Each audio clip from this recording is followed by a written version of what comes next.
All right. So, hello everyone. My name is Billy Stefan, and today we are going to look over into the conclusion part and Levinson introduction to pragmatics. Now, let's start with the whole overview. Pragmatic itself focus on the actual use of language, not in theory.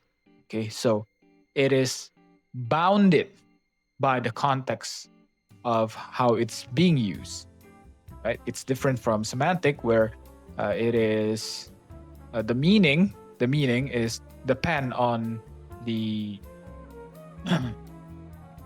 actual meaning of the words, where pragmatics, the meaning is tied to the context around it. It's that simple.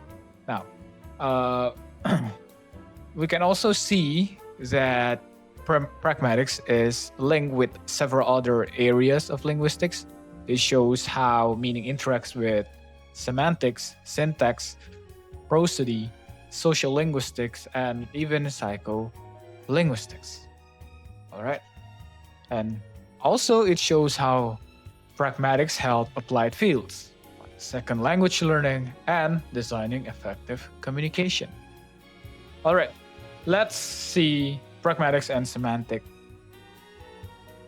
They are very close to each other, but they focus on different kinds of meaning. As I mentioned before, semantic deals with meaning depends on truth condition, while pragmatics deals with meaning depends on the context. For example, deixis. Deixis is a semantic concept in which that it is an utterance or a sentence that cannot be verified it's true. We cannot verify its truth if we don't have the context as its background.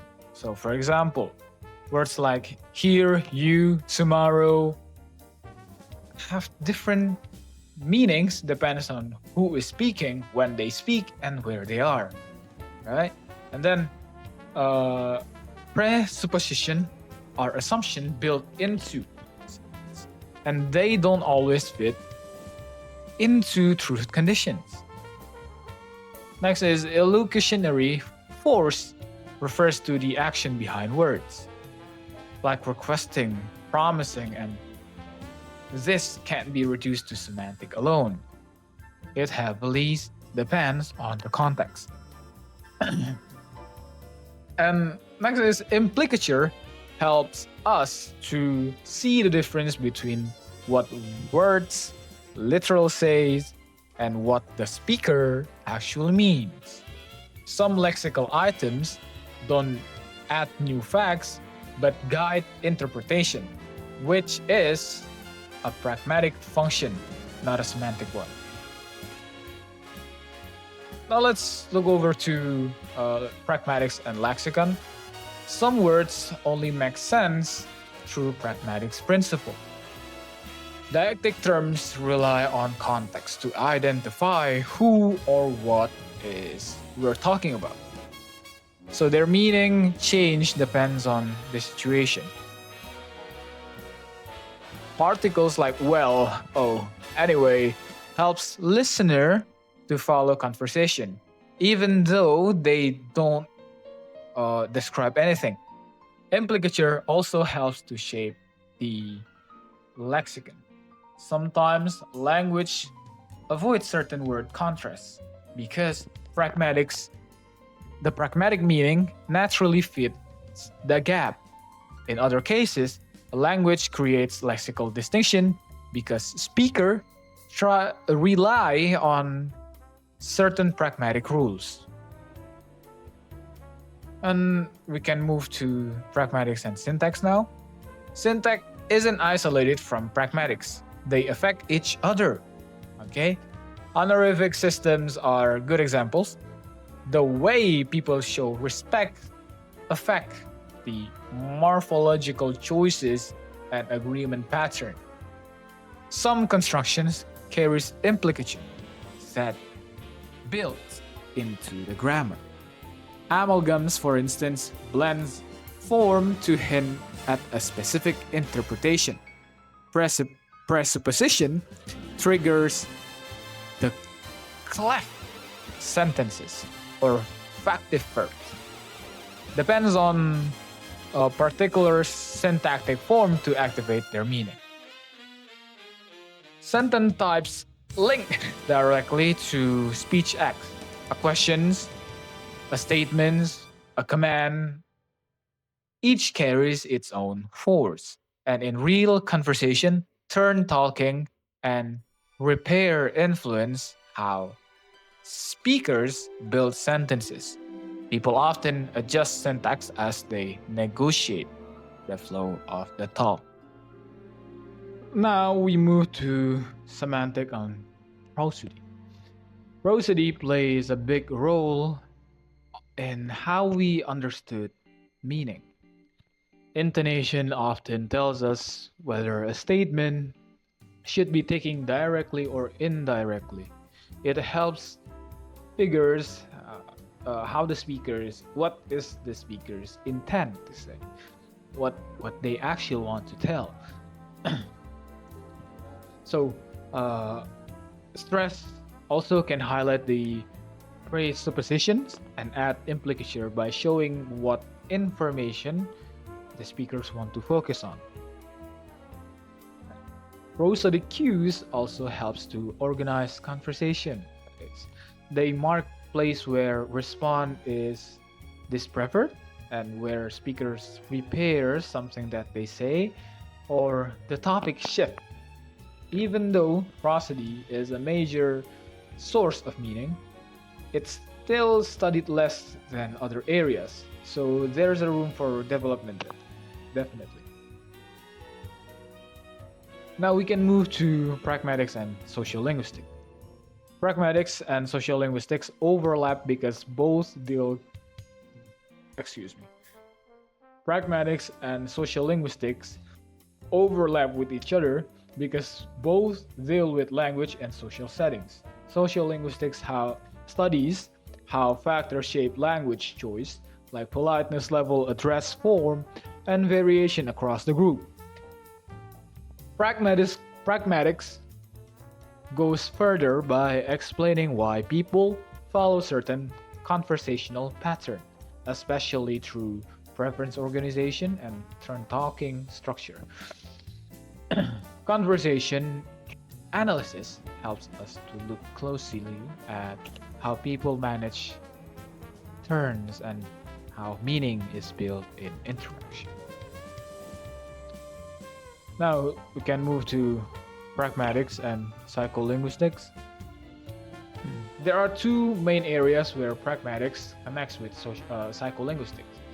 From the cognitive side, psycholinguistic looks at whether things like implicature or presuppositions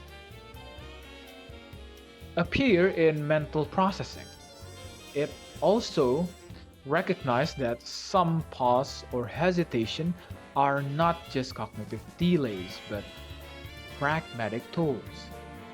So sometimes when people pause, it is not that they have their mind is lagging, but sometimes it is intentional to create that tension, to set up that stress.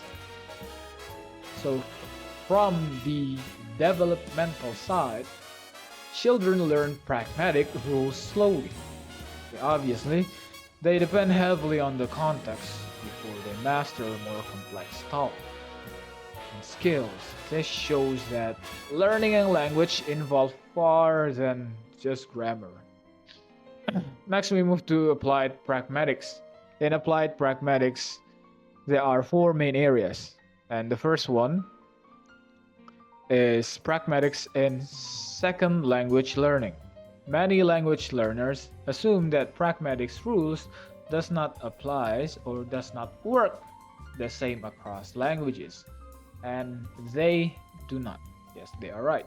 Different cultures handle implicature, politeness, or presuppositions differently, which leads to misunderstanding.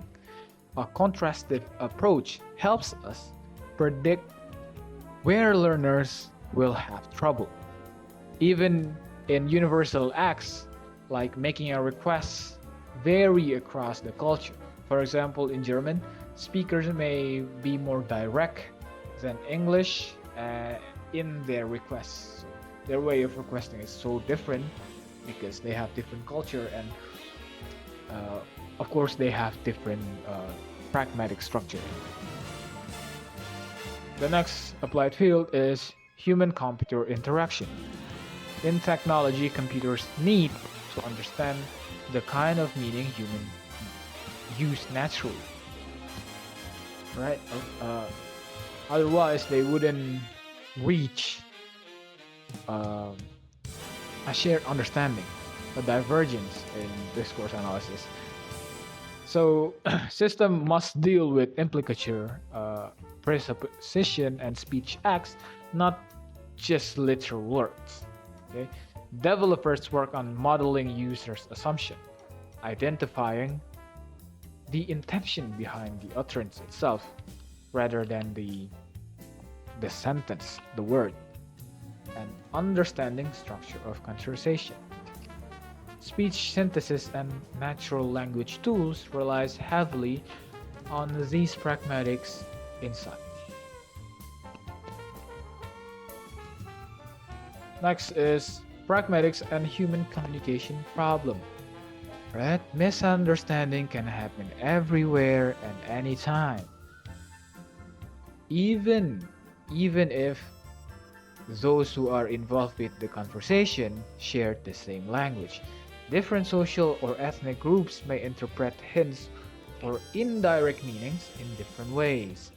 Institutional settings like courtrooms, classroom, workplace, pragmatics analysis helps explain why communication breaks down. Right? So some people experience pragmatic disorder after brain injuries and they need support to manage everyday interaction.